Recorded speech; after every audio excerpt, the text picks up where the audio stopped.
Hello everyone and welcome to my video on what to do when there is a crisis at a school or a university.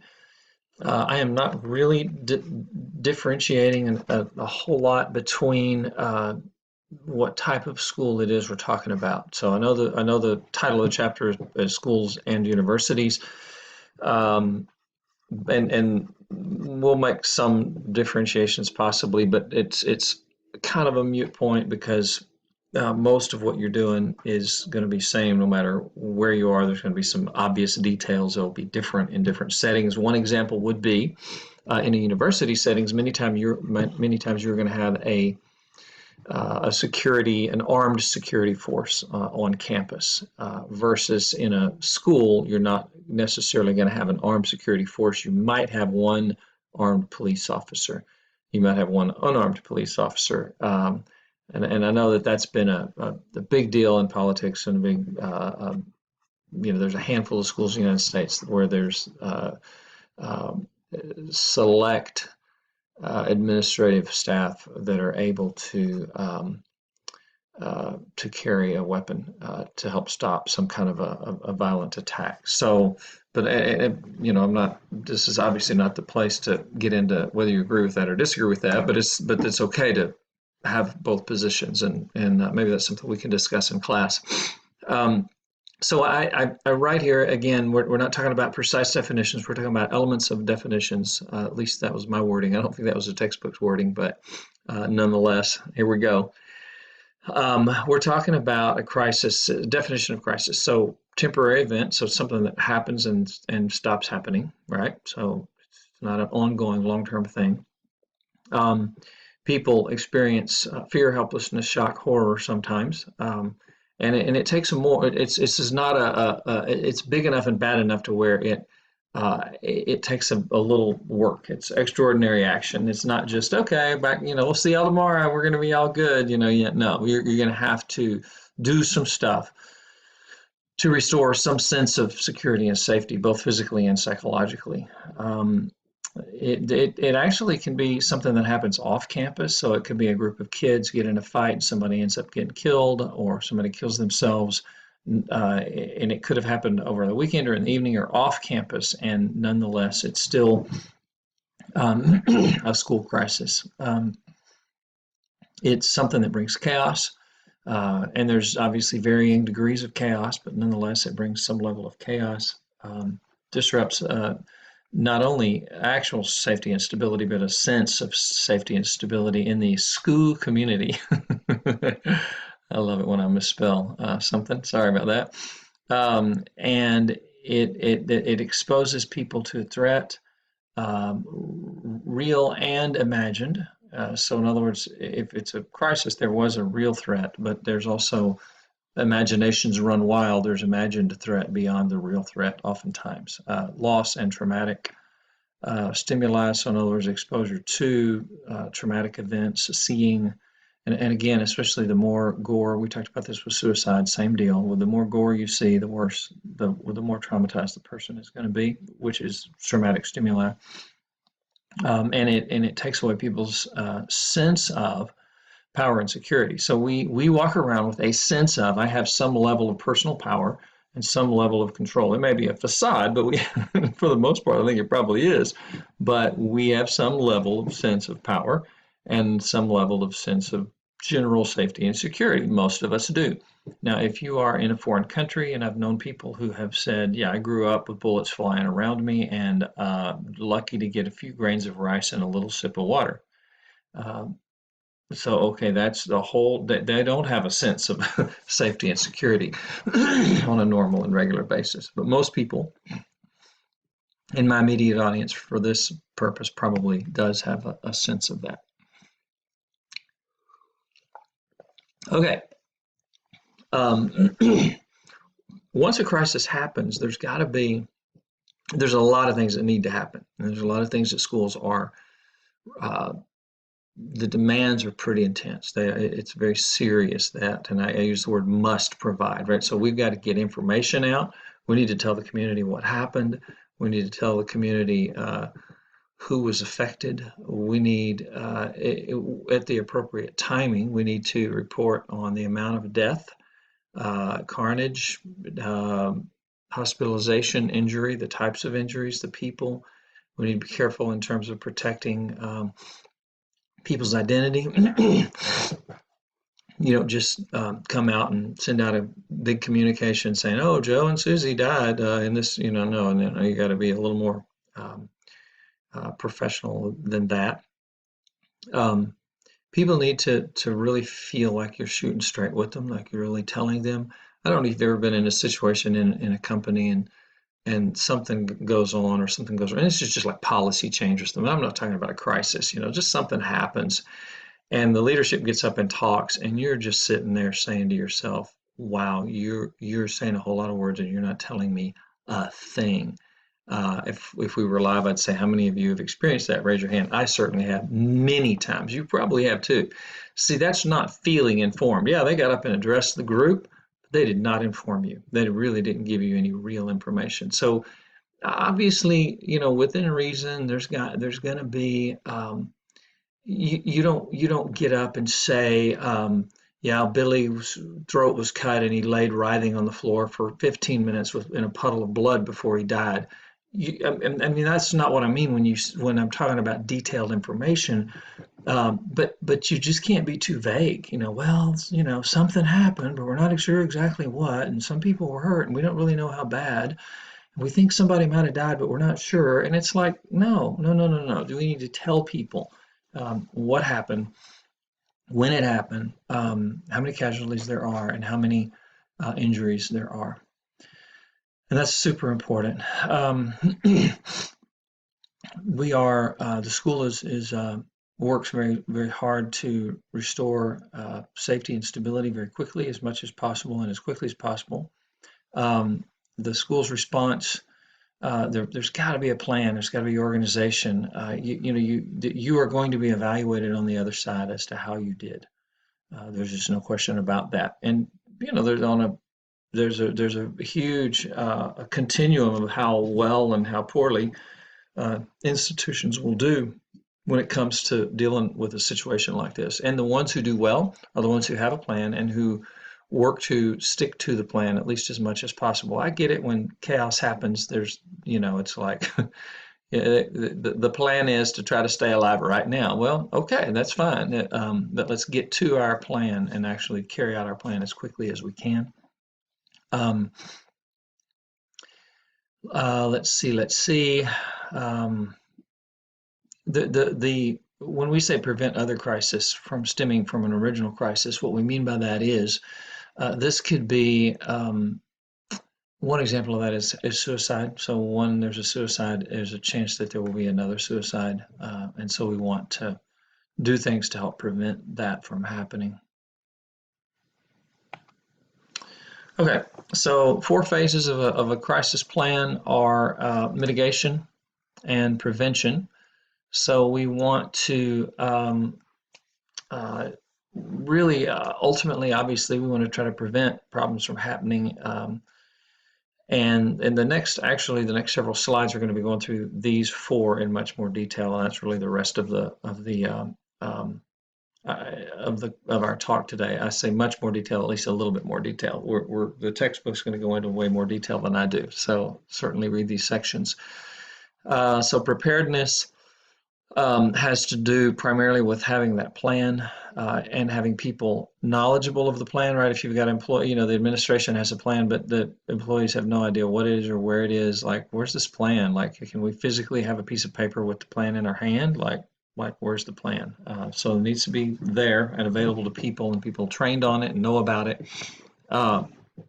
Response is just simply what it sounds like. The actual actions taken during a crisis, and that is following and carrying out the plan, hopefully, right, as opposed to just running around screaming and not knowing what to do.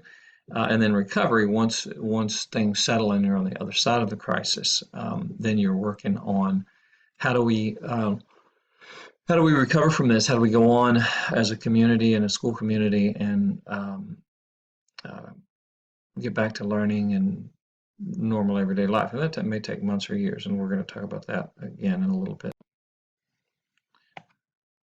Okay, mitigation and prevention. This is some of this stuff is very practical things, right? So know the school building. I don't know if you've ever watched on a movie where it's a SWAT team and they'll say uh, I'm at the north side of the building on the second floor. Like I'm at the northeast corner of the building on the second floor, and I'm sitting there thinking, "Oh Lord, I'm glad that's not me," because I'd be like, "Okay, which way's north? Which way's I have no idea where." Right? So know your school building, know your north, south, east, west of your building. Know the building. Um, One of the things that a lot of organizations, a lot of schools and colleges and schools will do is bring in the local police department with the security and the administration that's on staff and have them walk through and it can even do carry the fake guns and hide a person in the building. The building person can move. Person is the intruder. We're going to go in and clear the building, right? So we're going to familiarize ourselves. We're going to go room by room, floor by floor. We're going to clear the building. And so that's what we mean when we say know the building. Have your not only you know your building, but have your local SWAT team and police team. You can coordinate that with them, and most of the time they'll cooperate. They'll come out, and it's fun for them too. They're like, "Oh, cool! Let's do a little training exercise," and they can chalk it up as training, but they also familiarize themselves with the building.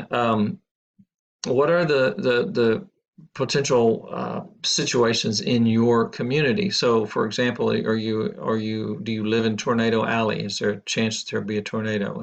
Do you live close to where there might be a hurricane? Is a tsunami a possibility? I mean, there's all kinds of, right? So if you don't live by the ocean, you're not going to have a tsunami. You're not going to have a hurricane either, but you might have a tornado. So just kind of know what it is. Is your school close to a federal building, which is a terrorist threat target? Those kinds of things is what we're talking about in terms of know your community. And you can get advice from your local police department on that as well. Bring people together, bring leaders together, bring your regional leaders and your local leaders of like school boards and police chief and bring them together for meetings, help them to increase communication. Like, okay, so if something happens, who do I call? What do you want me to do? What do you want me to call? Who do you want me to talk to? Um, who's going to be in charge? Those kinds of things. Uh, Assess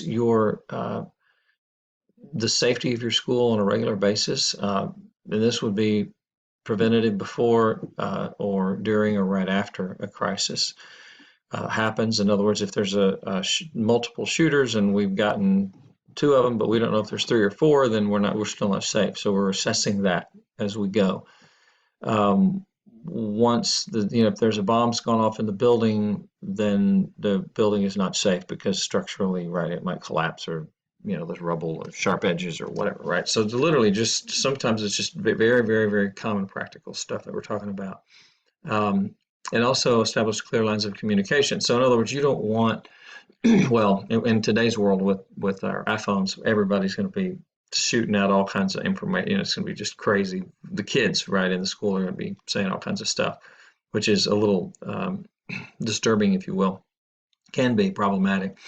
But have people that are like, in other words, we don't need 15 people to dial 911. We need two or three people that are assigned to make sure 911 happens. Why two or three people? Because in case one or two of those are dead, we still need someone to be able to dial 911.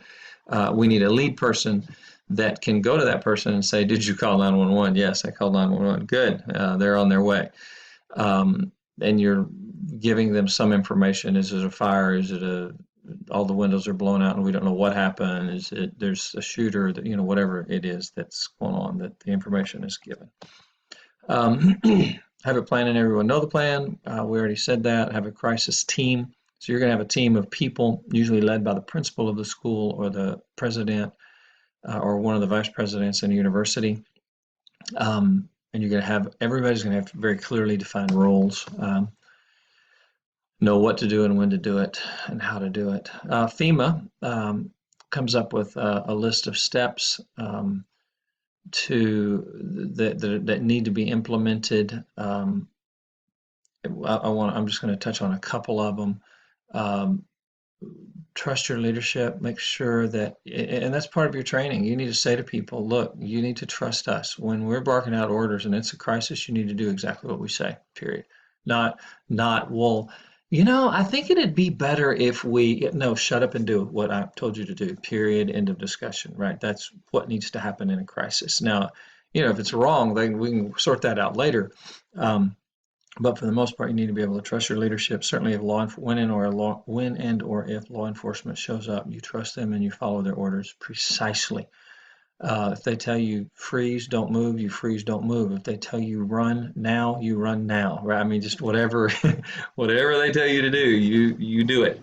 Um, and so that trust is important. Um, you want to communicate accurately, obviously, give the information, and then student release systems. So, it may be a lockdown situation, or it may be a let's get out of this building as quickly as we can get out of the building, but nonetheless, there needs to be a plan for both of those, and then a communication as to where we're going to take these kids if there's a problem. The ones that are not immediately picked up by their parents. I mean, even if someone lives 5 minutes down the street, it still takes them 5 minutes to come get their kid, right? So, I mean, it's uh, at best, that's going to be you're going to have a bunch of kids you got to do something with really quickly, and you have plans for that, and allow for flexibility, obviously, in implementing the plan, and document everything that goes on. um, so recovery is afterwards, and you're trying to bring things back to pre-crisis environment, and maybe even better than pre-crisis environment, right? So you're you want to get the students back to learning. You want to get them back to some sense of safety and security. Healing, you need time for healing. It takes time, and you need to be patient with that. Everybody needs to understand that it takes time. Classes may be interrupted because someone's upset and needs to talk. They can either leave and talk to someone, or you can process as a class. There's going to be individual and group counseling offered. It should be ongoing for quite a while after a crisis. Again, well-defined roles. You want to reassure students, teachers, and parents and the community that we are doing everything in our power to prevent this kind of thing from happening again, that we are remaining safe. Some of I didn't say this with prevention, but now when I talk about reassuring people, let me give you an example. So what a student does or doesn't do, we can't control, but what we can control is what we do, is what we teach them, right? So if students are told, hey, if you see something on social media where somebody says, hey, even if it's a vague kind of hint, like, man, there's going to be bullets flying tomorrow. That's all they said, right? Oh, when and where and what are we talking about here, right? So that students know they need to turn that stuff in. They need to call the school counselor. They need to go to the school office and say, hey, I saw something disturbing on Facebook or on whatever social media, Instagram, whatever it is. There, the latest, coolest thing is to communicate on. Snapchat. There we go. There's a good one. And I need to, need to report it. Need to talk to somebody. So kids know to do that and know that there's not going to be any repercussions to them for turning that in, right? They can be held confidential, those kinds of things. We're not going to say, oh, Susan gave us a tip that such and such was fixing to go down, and we were able to. Yeah, no, we're not doing that. So this is part of the reassuring process, that people are trained what to do when they do see something that might be problematic, and that is it. There's a lot more to it than just this, obviously, and but it's in the textbook, and we can discuss it more in class. God bless, and thank you for watching my video.